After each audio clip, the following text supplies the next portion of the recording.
Hello, I'm John Joe. Welcome to Line War. Today we're going to do two matches, which are fairly short each, especially with recent events where I'm actually struggling to get videos out because every time I click on record and I go to record the video, we get about halfway through, if that, and the video seems to just suddenly stop recording. So over here we have this Daseabneren. I think that's the best way I can say his name, so I'm going to call him Daz. We have Baseballman over here. I started here because I knew where they were going to start, or had a good idea at least. And Juseless is on my team over here, starting on the larger island. Now we weren't sure if they were going to start here or whether they were just going to start up here and here. They had some land on this island too. So I thought if I stick over here, I have two energy wells that I can use. And I can just go for airfields and try and take them out, hoping that they won't find me. So I'm going to turn off Fog of War slightly. So we're going to see the Fog of War, but see them through it. And I'm going to turn on commands for everybody, as per suggestions in my comments. Thank you for the feedback, and if you have any more feedback, just let me know and I'll go with what the majority seem to be wanting. So, over here I'm going for strikers. I went for strikers, not bombers, because I wanted to target specific structures sometimes, especially when it's Navy. I might want to take out some energy. But there doesn't seem to be any energy on Daz's island. Let's have a look. No, there doesn't, but he does have trade routes. So they started here and here to set up an instant trade route by the looks of it. And red has energy, but blue doesn't. So Juseless is over here. He's going to provide some support and trying to get some ships in, whereas I'm going for an all-out kill with a load of air units. But as you can see, Daz already has some units coming over to me. He has no idea that I'm here yet. I built a sub-pen because I wanted to take out some territories in the ocean. And, you know, I probably will need submarines at some point. I just kind of wish I'd built them here. Might be able to stop the attack. But I thought because he's going to be here and I might struggle, I might need these subs to actually build up in numbers. So I have 3 strikers now. Got another one coming in and another 3 coming in, but this one's nearly done. Now I don't want to reveal that I have strikers yet. So if I look from Daz's point of view, turn off that. So this is what he can actually see.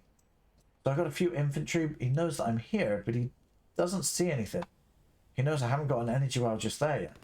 So I'll turn that back to normal. So this is what I actually have. So now, even though he's only got 4 units here, to me, this is kind of scary. Because he can't see anything, but me, I know how little I have. He might think that I've got more units here, so he's going for a quick scout off, I think.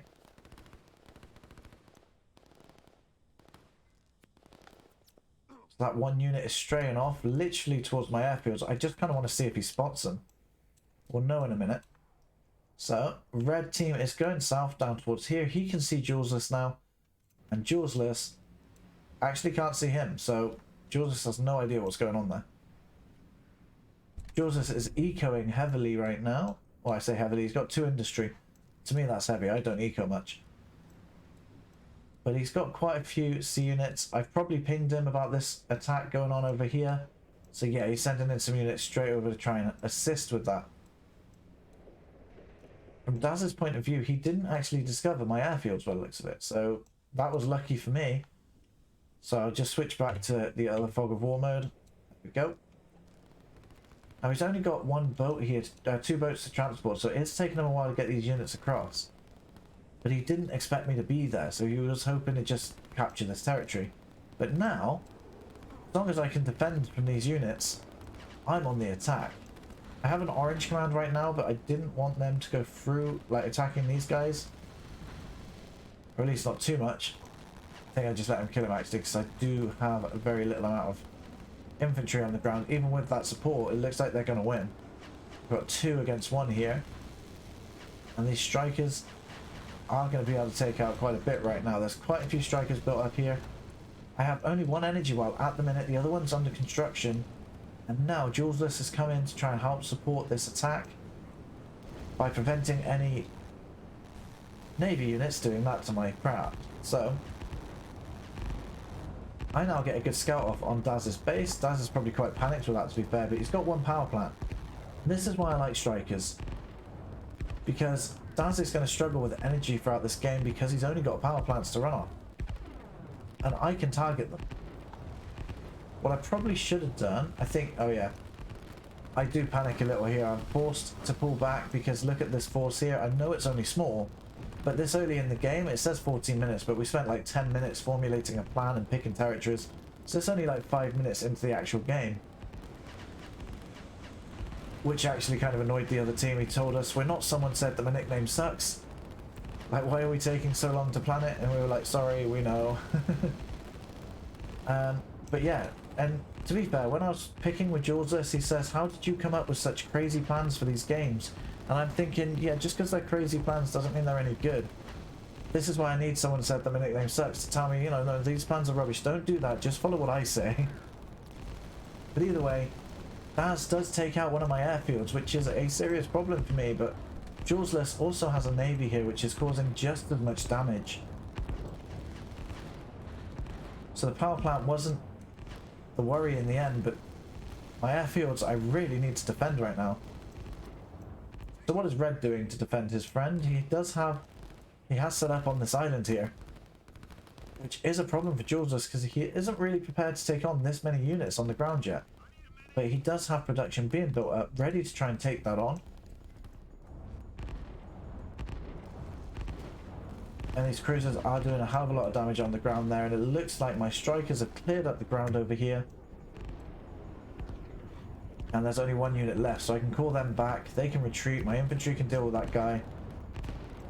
And now, although I only have 3 airfields now instead of 4, I'm still pretty strong in this right now. I wanted to take out his power so that any navy fleets coming out would seriously struggle in this right now.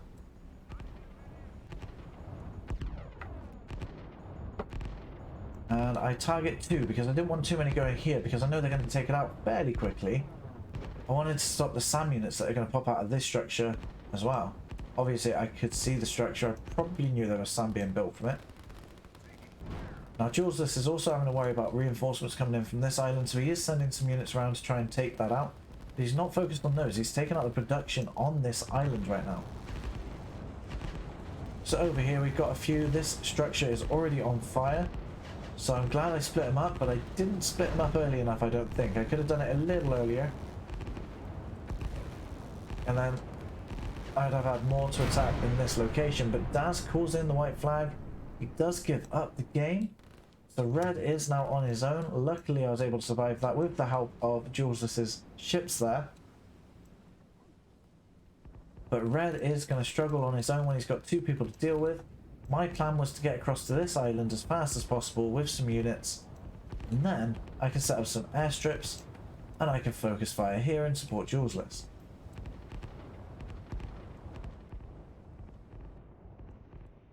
Got some sea units coming out now, so able to get some extra territories for me. Whereas over here,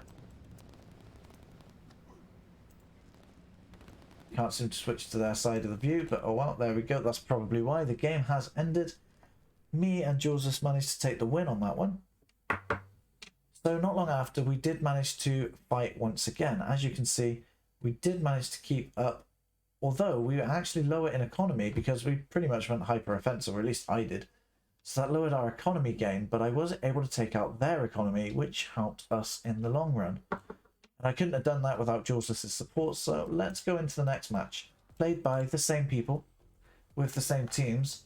So, we just watched this one here, we've got this one here, which was 13 minutes as well.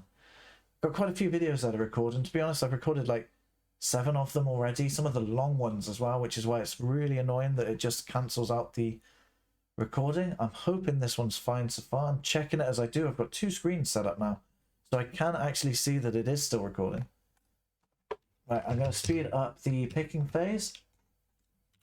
I go into this view, so right now we have Daz over here. He decided to go with that one. Our team picking here and here. There we go. We can see some more going on there. So they've got a lot of eco on this map right now, and we seem to keep getting blacked out. Me and Juseless didn't really know what to do here. I can see it's coming back in. We're going to slow down time a little. Now they started 1 person here, and Daz is over here, so we've got Baseballman there. So let's set up the Fog of War again. So there we go, Fog of War's done, and we want the commands from everyone. There we go. So, here's something I've just noticed. Alpha team is setting up their commands first and then building. I noticed Daz did it, so if you actually place your buildings first, it is much better to get your production started than it is to try and, you know, that extra couple of seconds to grab these territories here. It's kind of a personal opinion really, but I believe that would probably be the most advantageous. So we knew where the enemy would probably start. I think Juseless suggested where they'd start and he was right. So Juseless started to go for tanks. Oh no, yeah, that is Juseless. He started with tanks over here. He does have an energy well all the way back here and another one to grab there. I can't remember if he's actually got one on him now. I can't see one unless I'm blind, but I think this was where his main focus was. Now I go for a standard infantry rush. I saw a lot of forests here, so if he did heavily attack me, I'd have an advantageous position here with infantry because of the forest. Probably not enough of a forest to have that to worry about, but we basically have Daz trapped in the valley here, I don't know, in the land ground there, and Juseless is not sending his tanks directly to him. He's going around the side here through that gap. He's trying to get to these airfields that he can see, which means Daz is getting tank rushed and infantry rushed pretty early. Now his ally over here is getting some navy yard going. He's got a lot of production, a lot of eco, and he does have an airfield of his own as well. Just have a quick look at what his eco is like. He's got a fair bit of capital left over, so he could try and adapt to this. Tanks not visible yet, nor is my force, not in its full force anyway. So Daz has got a couple of units straying off in this direction. But now these tanks are probably going to be visible as soon as they leave these mountains. And we do have 2 helicopters on the field already. And Daz has energy in the ocean here, which is a problem for us. We can't take that out. Neither one of us has air units to deal with that. However, he has to send his helicopters against these tanks because that's probably what they're best at. But he's bringing all his forces in, trying to stop everything that's coming at him at once. He's got these tanks, he's got an infantry force. He's even got a small force to have to deal with here, which is going to stop his expanse. And now Daz is forced to go for energy because he's only got 20 energy left. He's got 2 helicopters in the air. Unless, yeah, there are 2 there. And they're going to run through the energy pretty fast. But he's trying to get as many helicopters out as he can before they get destroyed. Whereas me and Juseless is just trying to focus down these airfields. Faster we can take them down, it's both of our weaknesses essentially, but you know, when you're so strong on the ground like this, the airfields just simply don't stand a chance. I do kind of feel bad for Daz and these. We did kind of team up on him in both games.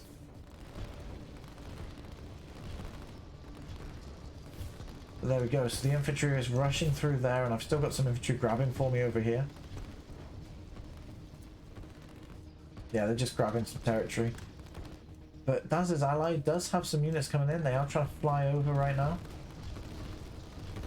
And they will be trying to support as best they can. Now he does have some units over here. He's got them going on haste mode, so they're not all grabbing territory.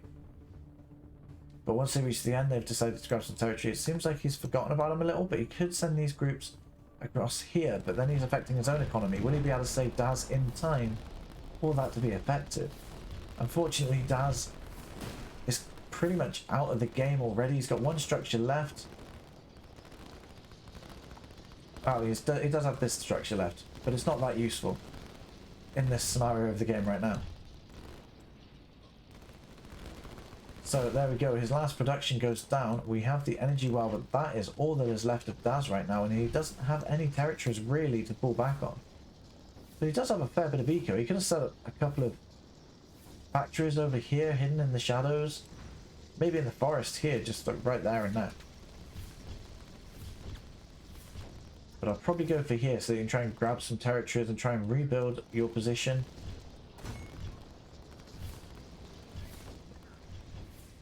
But there we go, so he's got 1 energy well in the water, which is keeping him alive right now. And Baseballman is going for airfields, which is a very good call. If he had more airfields at the beginning, he probably would have been able to stop this attack. Potentially. I mean, it was a lot of units. Maybe helicopters or strikers would have been the best job, especially when there are tanks on the field. But he's still got these helicopters out on the field. I try and rush in to catch them on the ground, but I think they take it off too quickly. I'm not sure. Am I going to get it? No, they do take off too quickly. I couldn't quite get them.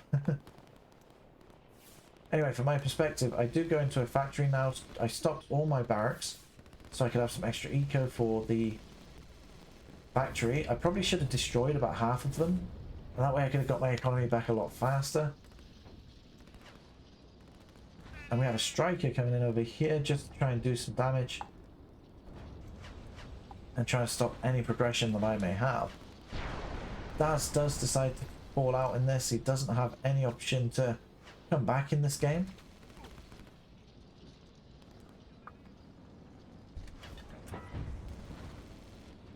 There we go. So these strikers are the last ones there to try and defend what doesn't exist anymore. Daz is gone. Now, Baseballman does know that he's got this choke point to hold, and it is the only way in by land. So he's building some production in the mountains. The best way to do that, I would have said, would be factories here, here, and here, so they can all move in. And if the enemy gets here, you've still got your production in the mountains for artillery. So any tanks coming over here is going to be really slowed down. You'd want like a defensive line just there to stop them from going that way. Maybe have a defensive line going this way, so if they tried to go that way, they kind of get trapped. So that'd be the best way to take the least amount of losses there, in my opinion. But now me and Juseless have quite a fair army size going on now. Mine pretty much only infantry. In fact, literally only infantry, because I haven't built a SAM unit yet. As Juseless is going for a pretty diverse attack. There we go. We've run out of time. They quit. So that was the 2 quick matches. I'm sorry, I normally wouldn't have shown these 2 games, but generally speaking, I just needed to test out this system I've got, as it keeps on stopping the recording. It seems to have been working now. Hopefully it will. You'll know because it will be online soon. There are 2 more videos on screen right now. Feel free to click on them, and thank you for watching. The next video, as long as everything goes to plan, is the video we played before these matches, where we did a massive 5-player free-for-all, and it was actually quite a large battle. It lasted an hour and 20 minutes. I've been a bit reluctant to try and do it because of obviously the issues, but that's my next plan. So, thank you for watching. There's 2 videos on screen right now. Feel free to click on one, and I'll see you there.